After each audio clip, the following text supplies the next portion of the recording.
কোথায় চললাম দুদিনের জন্য? কাছে পিঠে কোথাও যেতে চান? দীঘা, পুরী, মন্দারমণি তো অনেক হলো। তাহলে অন্য কোথাও?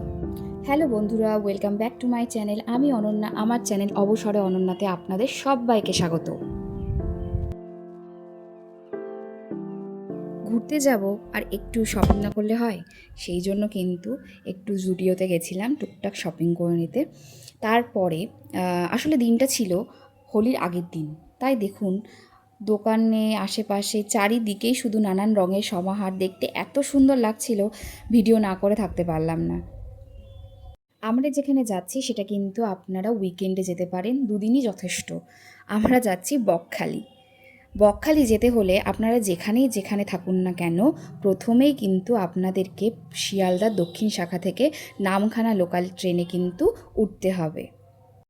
শিয়ালদার নামখানা লোকাল বিভিন্ন সময়ে রয়েছে।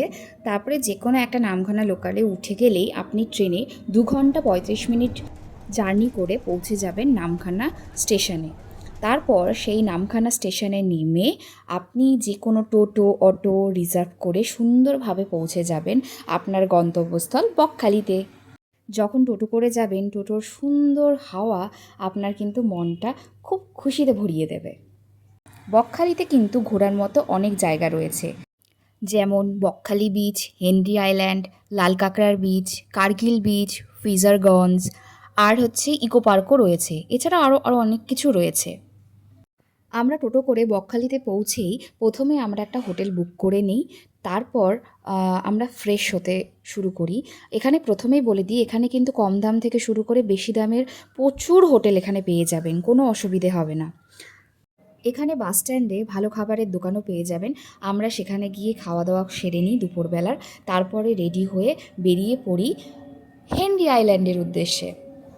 এখানে আমি আগেই বলে রাখি, আপনারা টোটো ভাড়া করে আপনাদের বিভিন্ন যে ঘোরার জায়গা আছে সেগুলোতে যেতে পারবেন।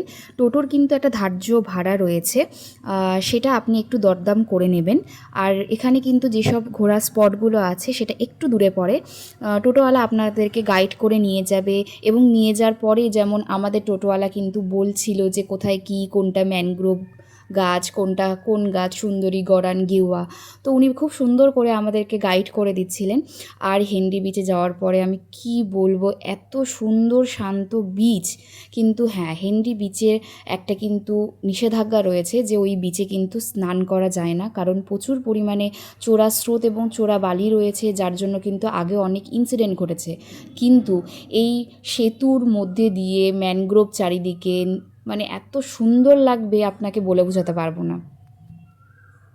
আর যারা সমুদ্র প্রেমী তাদেরকে কি বলবো, এখানে কিন্তু আপনি এসে অনেকটা সময় কাটাতে পারবেন। আমি যেমন খুবই সমুদ্র ভালোবাসি, তো আমি এখানে অনেকক্ষণ ছিলাম এবং আমার খুব ভালো লেগেছে কিন্তু এই হেনরি বিচটা।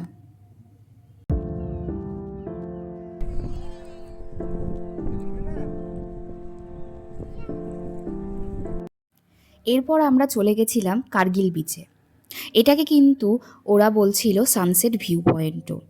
এখানে বসে পড়ন্ত বিকেলে হাতে একখানা চা নিয়ে নিজেদের লোকজন, মানে ফ্যামিলি কিংবা বন্ধুই বলুন, দারুণ কিন্তু সানসেট এনজয় করতে পারবেন। অনেকক্ষণ ধরে বসে থাকুন, সমুদ্রের সুন্দর হাওয়া আর হাতে চা, আর কি লাগে বলুন।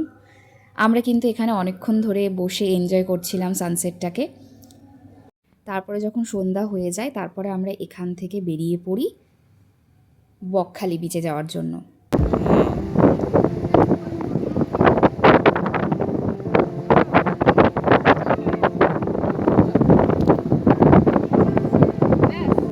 বাকি সময়টা আমরা বকখালি বিচে কাটাই।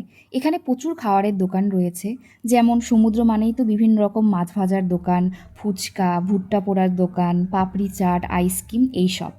এখানে বসার ব্যবস্থা রয়েছে, ঘন্টায় 10 টাকা করে চেয়ার পেয়ে যাবেন। এখানে রাতের অন্ধকারে সমুদ্রকে দেখতে পাবেন না, কারণ জোয়ার ভাটা হলেই কিন্তু সমুদ্র কাছে এবং দূরে চলে যায়। কিন্তু এইখানে সমুদ্রের সুন্দর হাওয়া পাবেন এবং ঘন্টার পর ঘন্টা কিন্তু আপনি সময় কাটিয়ে যেতে পারবেন। আর ভিডিওটা ভালো লাগলে অবশ্যই লাইক, কমেন্ট এবং শেয়ার করতে ভুলবেন না।